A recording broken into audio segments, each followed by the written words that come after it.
Hi there, folks. This is Sam Price, and for another episode of Probate Notes, and I have with me today Natalie Armenta. She is with Carstub, and she's going to tell us a lot about how to sell a car in probate. Welcome to the show, Natalie. Thank you for being here today. Hi, thank you for having me. I'm excited. Awesome. Same here. You want to tell us just a little bit about how you got into? You've been with Carstub for a really long time. You want to just tell us a bit about your background? Yeah, so I have been working for a car step since I was 17. Like I was telling you, I'm going to age myself here. I turned 40 in May. It's funny, I actually turned 40 at the conference. My birthday is during that period of time. But so I always spend it up there with you guys. So it's special. But I've been in this business for a very, very, very long time. And what brought me into it was I wasn't a school kid. I never really did good in school. Was not my deal, and I went and applied for college, and I enrolled, and I did it, and I sat through a class, and I said, "Not for me. I wanna go back to work," and I came across, car sub, and I started just doing real light, answering the phones, kinda like receptionist work, and now I run 3 of the departments of the company, so and one of them being the fiduciary estate probate attorney department, so Perfect. We're talking to the right person then. Thank you. yeah. Thanks for being here with us today. Thank you for Um, having me. what I want to just kind of start off with is how do you sell a car in California? How do you sell a car in California? Well, there's the What paperwork is needed? yeah, what paperwork is needed to sell a vehicle would definitely be a title. That's number 1. You need a title no matter what. If you're buying or selling a car and someone doesn't have a title, that's red flag number 1. And then you need to know, if you don't have one, how to get one, because it's not something that you can just go and make at Kinko's or FedEx. It's a legal document. It comes from DMV, and there's strict protocol and paperwork that you do need to get one. There's application for duplicate title, bill of sale, proof of ownership, smog certification, current registration, and sometimes even insurance is involved in order to get a duplicate title.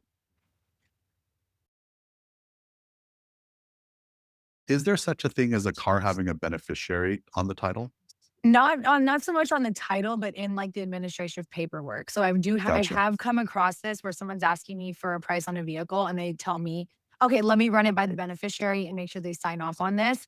Then I'll come back to you and we'll let you know if we want you to proceed with purchasing the vehicle and writing the check. So yes, it just depends on how the trust is set up. Gotcha. How about if there's a lender for the car, like someone goes to, I don't know, a car dealership and then they get a Mhm, loan against the car mhm. and that lender, that loan is still on the car. How does that work? So we do purchase vehicles with payoffs and loans or liens or leases or all kinds of stuff. I've got lots of situations. Someone bought a brand new car and unfortunately they passed away a month later, and there's, a huge loan on it, a balance owed. What we do is we can contact the bank, find out what the payoff is. Most financial institutions will take a third party check to pay off the car. They don't care where the money comes from, as long as they have the correct paperwork that goes with it. Same thing applies. You'll need a death certificate and administrative paperwork to pay that car off if the person has passed away. That will go in with an authorization for payoff and our check. But we pay the vehicle off to ensure that the title comes to us. And if there's any equity left, that goes straight to the estate. We write that check to the estate. Are Mhm. you able to help people that are somewhere else? They don't have to be in California? Yeah, you don't have to be in California to sell your vehicle. Um, the car or yourself. If you move to Georgia and your mom lives here and she passed away in Southern California and she needs to get rid of her Jetta, you can just email me information about it. I will send you an email back to Georgia telling you what I can do. And typically in that situation, there's always a neighbor or family friend that has access to the home that can get the keys and give us the car. If not, if it's one of those situations where we got no keys, just tell me how to get it. Where is it at? Where is it parked? My tow truck driver will just go like a winch, drag it up, and bring it down here to my office. And as soon as it's inspected, I'm reaching back out to you in Georgia and saying, hey, car came in, we made a key, cost $125. It's got $200 in back registration, 67 to make you a title. I can net you guys a check for $5,000. Who do I make it out to? And what address can I FedEx it to? And then I'm just FedExing it out next day. Well, I find that a lot of people really don't know how much to sell a car for. I wouldn't know. I mean, what do I know anything about a car? Then they might go online and look up the car on one of these websites, and they might Mhm. say like, "Okay, what year, make, model? Oh, what type of engine?" I'm like, "Pfft, what type of engine? I don't know. I just put gas in it. I don't even know." Right? So, Totally. how do people know even what to sell a car for? Well, there's a lot of, used car services out there that will give you like online pricing. I do obviously take that into consideration, but what a lot of people do is they'll look up like what is a 2021 Honda Pilot worth today, and then pops up all these retail ads. Now these are dealers, various dealers like buy here, pay here dealers.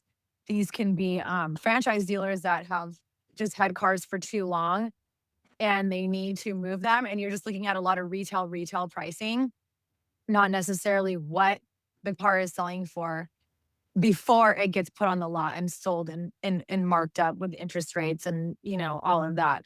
So how I find out that pricing is I use our used car pricing software, and it generates comps of what your vehicle has sold for to everybody, a dismantler, if it's that type of vehicle, franchise dealer, buy here, pay here, rental car services. I can see what everybody who would have bought that car and put it up online and posted it for those retail prices that everyone has access to see are actually purchasing them for in the last 60 to 90 days, pending miles, color, condition, and equipment.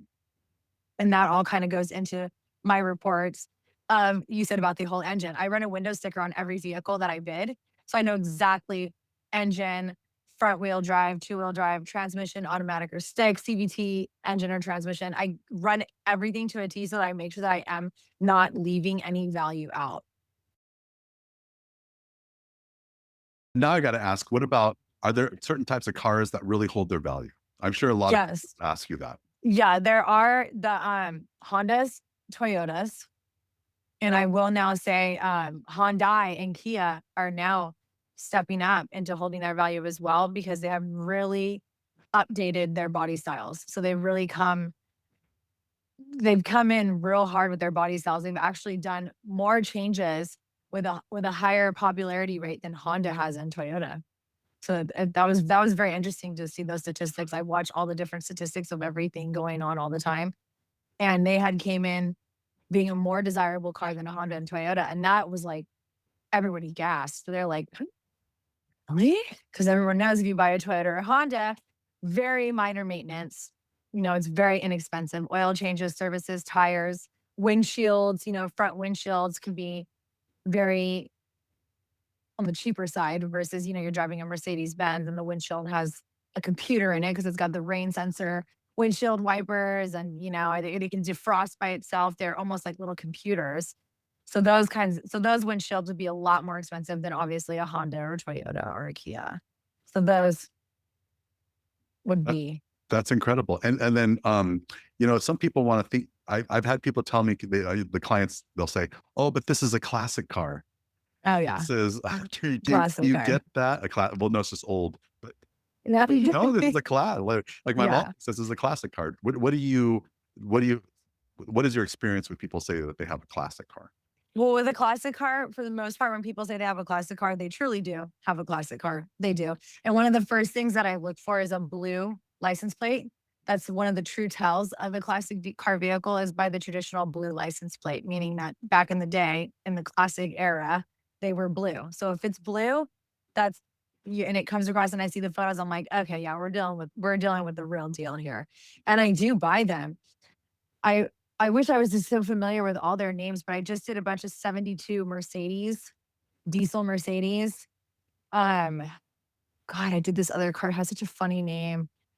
A Renault, a 1987 Renault. I've done a bunch of classic cars, and what I do with that is obviously there's not a lot of comps like there would be for a Honda or a Toyota or a Mercedes.